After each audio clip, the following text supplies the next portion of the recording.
Welcome back to Dad's Garage. Today we're going to do another aquaponics update. We're out in the proving grounds, and I wanted to show you the updates that I've done since last week's update. Dad's Garage. Pro freshen now.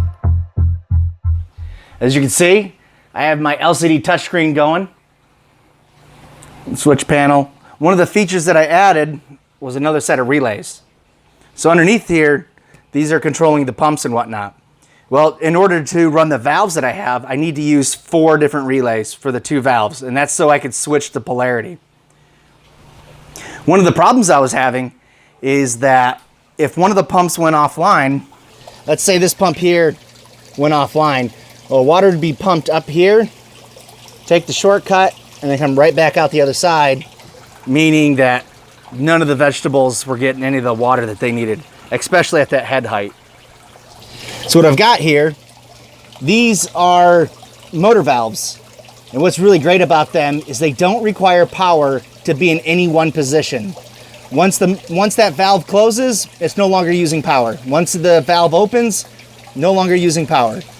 I'm not currently utilizing its full capacity. There's also LED indication or light indication. I'm not using that right now.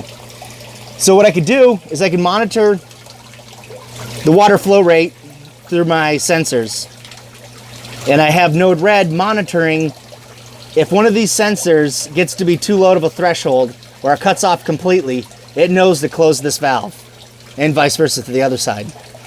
It's just one extra step in being able to monitor.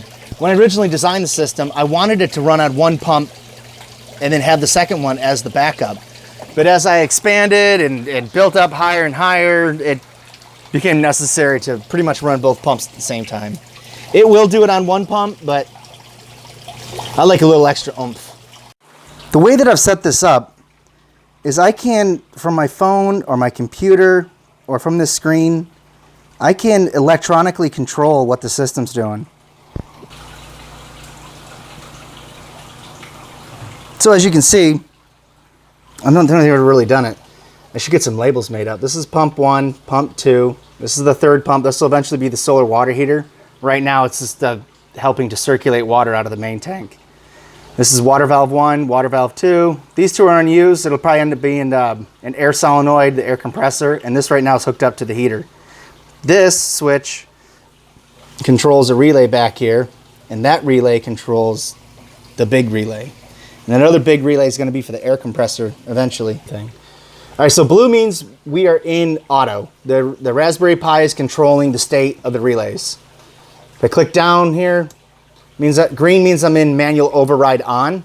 Essentially, whatever the Raspberry Pi thinks it wants to do, it's right now the relay is being held to the on state, or actually it's the normally closed state, and then go to red. I'm in manual override off. Now that pump is off right now.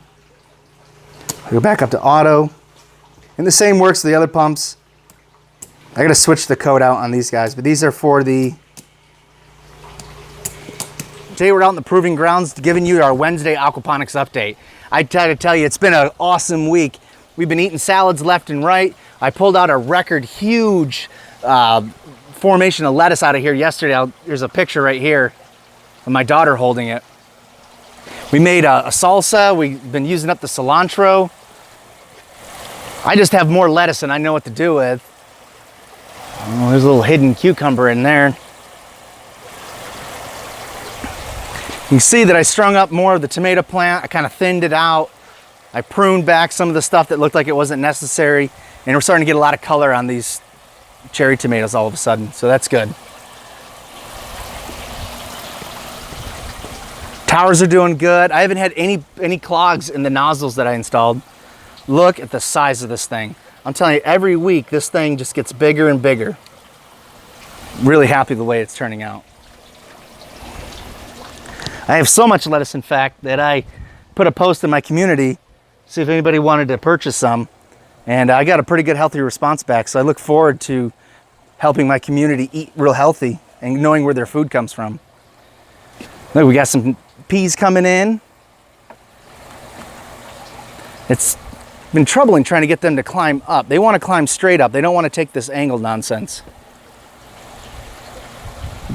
But that cucumber plant has no problem.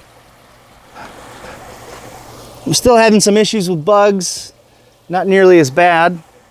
I started using neem oil. I really put it on there thick, and you know, see, we're still getting stuff like that. Focus. Yeah. And then, you know, that whole thing goes to waste. So I see these, I pick these. I don't want the plant investing energy in a fruit that I'm essentially not going to eat. Squash plant is really blowing up. The tomato plant's coming along. Let's go check out the garden. The Brussels sprouts. I'm going to have to get a post to help hold that guy up. I don't want him coming out. This sandy soil is probably not well for holding on to plants, the plant roots. The cauliflower. I think this is the kale. The beets are struggling. I think it might just be a soil composition. Another broccoli back there.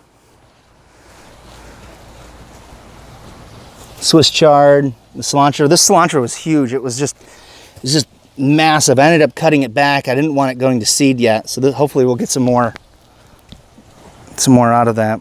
Peppers, I've been picking the peppers, been eating them as they come along. Real good, real tasty. Hey, that's all for this week's update. I appreciate you watching this video. If you like what you saw, please subscribe. I really need that right now. It really helps my channel out. Anyways, I have a special treat coming this weekend, a little video, totally different genre. I'll give you a little hint. It's got a turbine in it. Should be pretty cool. Anyways, thanks for watching.